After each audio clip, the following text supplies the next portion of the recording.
Before sunrise, 14-year-old Wren Carter had already carved 12 new crescents into her family's dying peach orchard. From the county road, they looked less like waterworks and more like shallow graves. Pickup trucks slowed. Men leaned out open windows, planning to bury the whole farm. Wren. A school bus rolled past and laughter slapped across the fence. Wren never looked up. She drove the shovel in again, cut another shallow curve into the slope, and packed the loose dirt along its downhill edge. One crescent, then another, then another. By the end of the week, 73 of them scarred the orchard in crooked rows. Nobody understood why a girl would spend every free hour digging holes in land that could barely grow weeds. What they could not see was that Wren was not trying to find water. She was trying to teach the ground how to keep it. Cedar Run sat in the lower Ozark Hills, where farms were small, debts were not, and every family could name the year a drought nearly finished them. The Carter orchard had once been 6 acres of pink spring bloom and heavy summer fruit. Wren's grandfather had planted the first peach trees before her father was born. Customers used to drive in from 3 counties for baskets warm from the sun. Then the hot years began stacking up.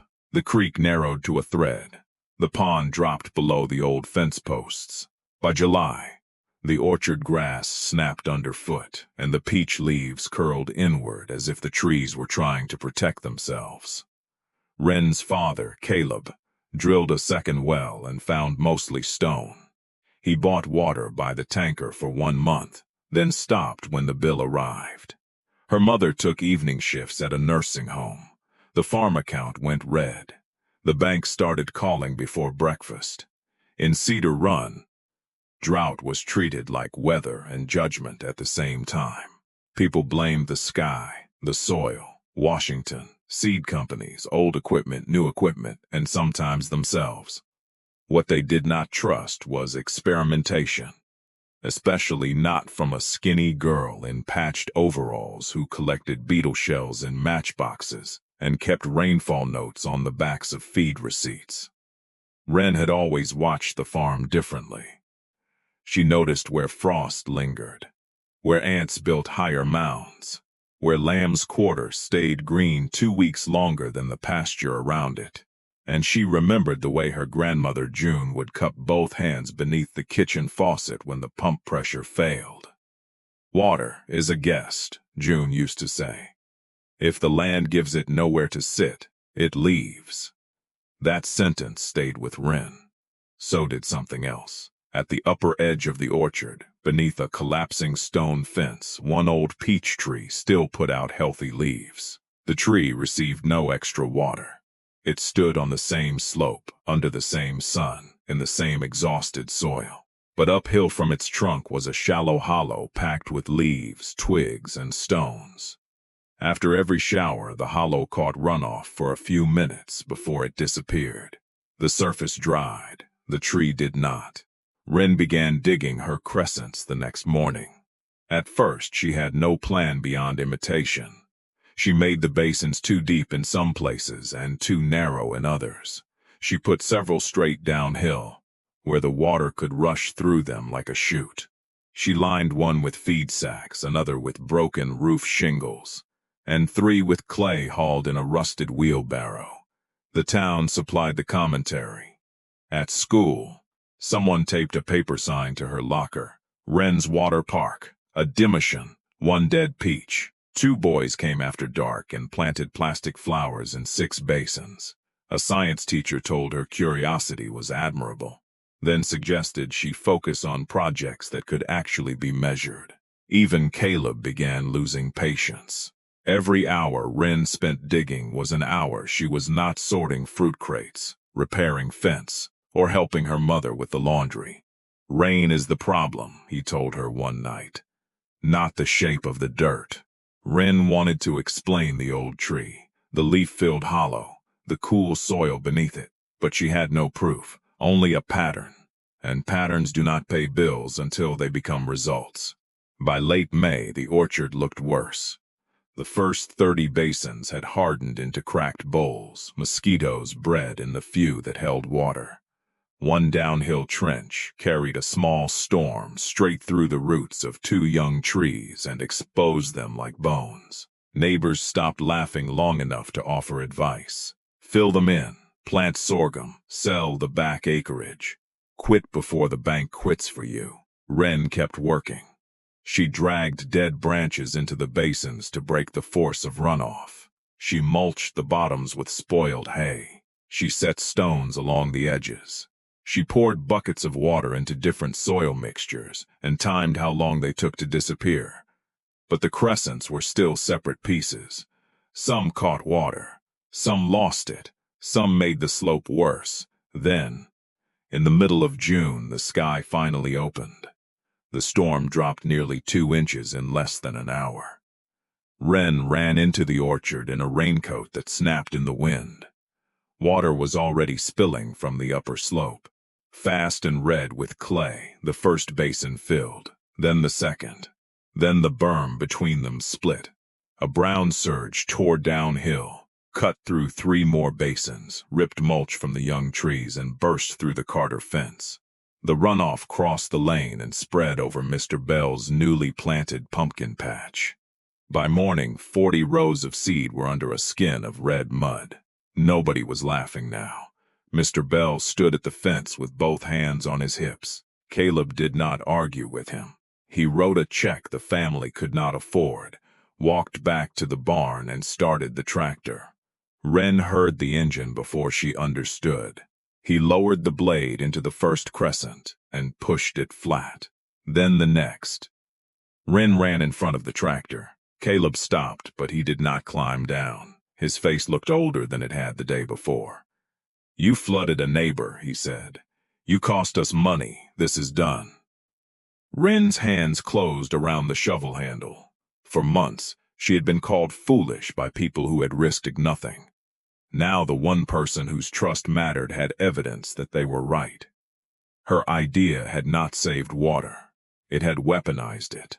Caleb filled 22 basins before dark. Wren sat behind the packing shed, with mud drying on her socks, and listened to the tractor erase the shapes one by one. That night, rain tapped weakly against the roof. She could not sleep. Near midnight, she took a flashlight and walked back into the orchard. Most of the slope was wrecked. Channels had opened between trees. Mulch hung from the fence wire. The basins her father had not reached were broken or overflowing, except one. Near the old stone fence, a single crescent remained intact. It was not the deepest, it was not the largest, but its downhill rim curved along the slope instead of fighting it. Blackberry roots held one side. A layer of brush slowed the water entering from above, and at one end, a low notch had released the overflow gently into grass.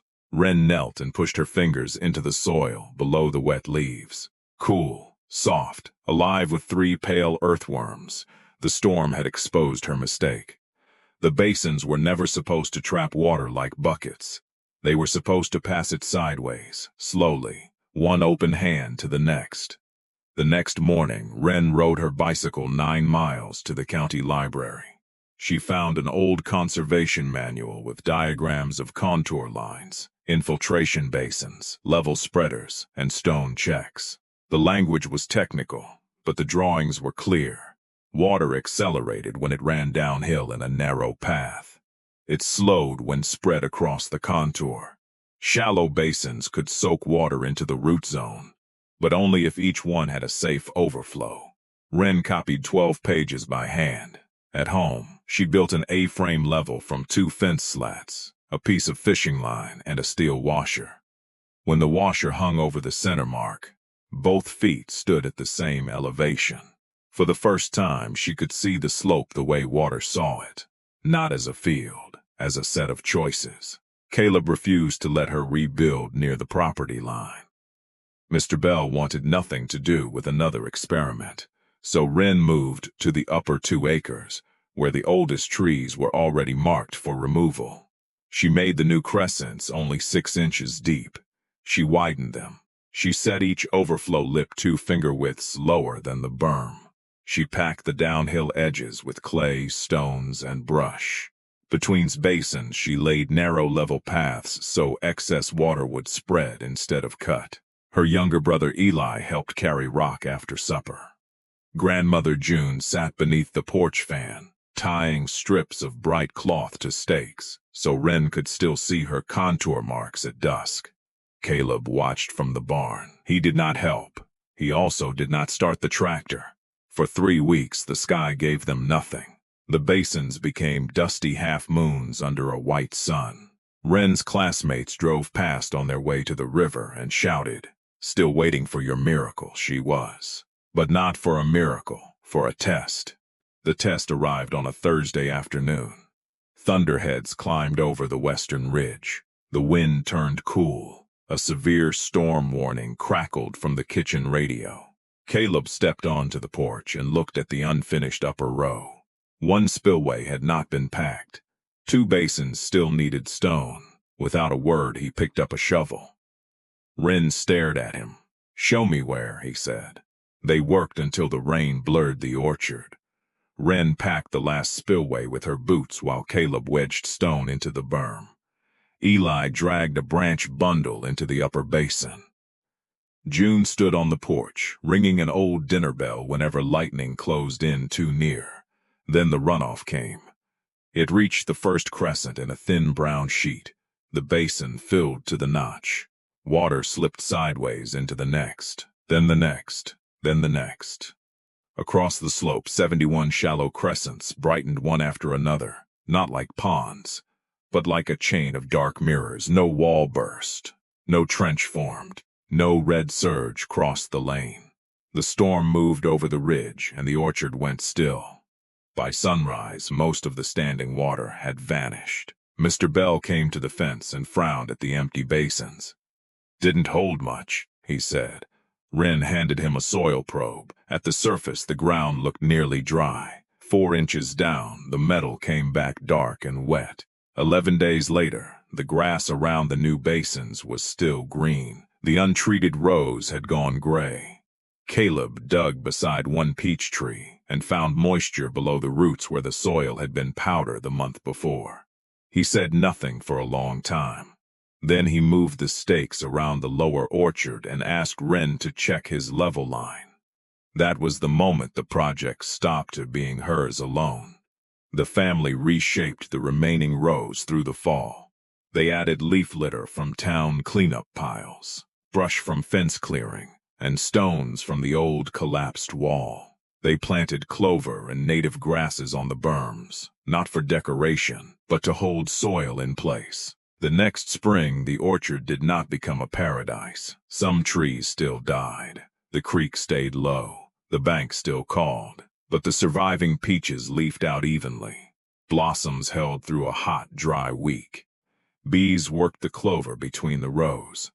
For the first time in 3 summers, Caleb canceled a tanker delivery. That single decision saved more than the project had cost. By August, the difference could be seen from the road. Green arcs crossed the hillside wherever the basins had slowed the rain. People began stopping without jokes. Mr. Bell was first. He asked Wren to mark 3 contour lines above his pumpkin ground. Then the school principal invited her to explain the A-frame level to a 7th grade science class. A cattle farmer used the same idea to slow runoff above a trampled pasture. The volunteer fire station cut 2 shallow catchments beside its gravel lot. None of them copied Wren exactly. They copied the principle. Give water time. Give soil cover. Give overflow somewhere safe to go. Over the next 4 years, the Carter orchard never returned to the easy abundance of its best decades. What returned was more valuable because it was earned. Consistency. Even in dry summers, the basins kept enough moisture around the root zone to protect most of the trees. Fruit sales stabilized. The family replaced the failed pump. Caleb stopped talking about selling the upper acreage. And every season, the system became less visible. Grass softened the berms. Roots replaced loose dirt. The crescents blended into the orchard until strangers could miss them completely. But after rain, the proof appeared. A hillside that once shed water in minutes now held it long enough to sink.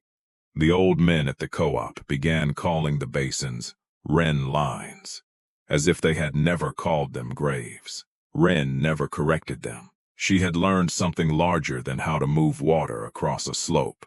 People often mistake a new idea for foolishness because they can only see its first shape. They see the whole, not the pattern, the mud, not the method, the failure, not the correction. Wren did not bring the rain back. She taught the ground how to keep what came.